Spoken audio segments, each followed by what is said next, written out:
First World War. It starts with literally horses and carriages and ends with tanks. So it's the moment where modern war, you could argue, begins.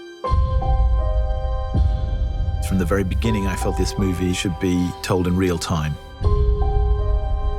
Every step of the journey, breathing every breath with these men, felt integral. And there is no better way to tell this story than with one continuous shot. 3, 2, 1, go, go!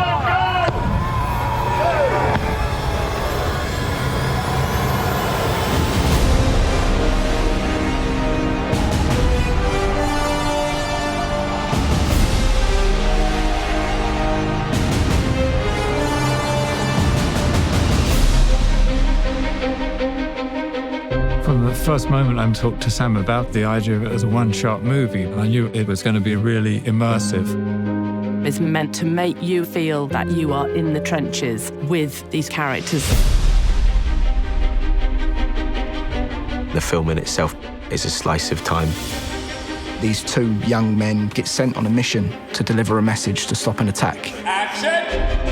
So they've got to cross into enemy territory on a race against time to deliver a message that will save 1,600 lives. And the camera never, ever comes away from the two characters. There's always that sort of get-out-of-jail card that you have with a movie. Well, you know, we might be able to cut around this, or we might take that scene out. That's not possible on this film. The dance of the camera and the mechanics all have to be in sync with what the actor's doing. When you achieve that, it's really beautiful and exhilarating. Sometimes you have a camera being carried by an operator, hooked onto a wire, and the wire carries it across more land, and it's unhooked again. That operator runs with it, then steps onto a small jeep, which carries him another 400 yards, and he steps off it again and goes round a corner. Let's go back to 1. This film does not take place in a series of interiors. This is endless exteriors. No location ever repeats, so you're constantly moving through landscapes.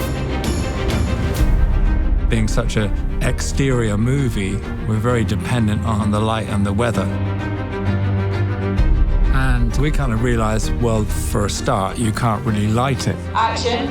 Because, you know, if you were running down a trench and turning around 360 degrees, there's nowhere to put a light anywhere. And because we were shooting in story order, we have to shoot in cloud to get the continuity from scene to scene. So some mornings, the sun would be out and we couldn't shoot. So we would rehearse. And we're rehearsing. And then we'd be waiting around, everyone with their eyes up in the sky, trying to see how long it'd take for the sun to move behind the cloud. And as soon as it comes over, you've got this 5-minute window. Everyone would be like, come on, go, go, go. Go, go, go! So you are also in the lap of the gods. It's like a piece of theatre every take. Once it starts, it can't stop. If something goes wrong, you just have to keep going. Until you actually see it on a screen, you don't really realize how immersive it is and how that technique kind of draws you into it. For me, engagement is very important. And that is behind the way in which we've decided to shoot this film.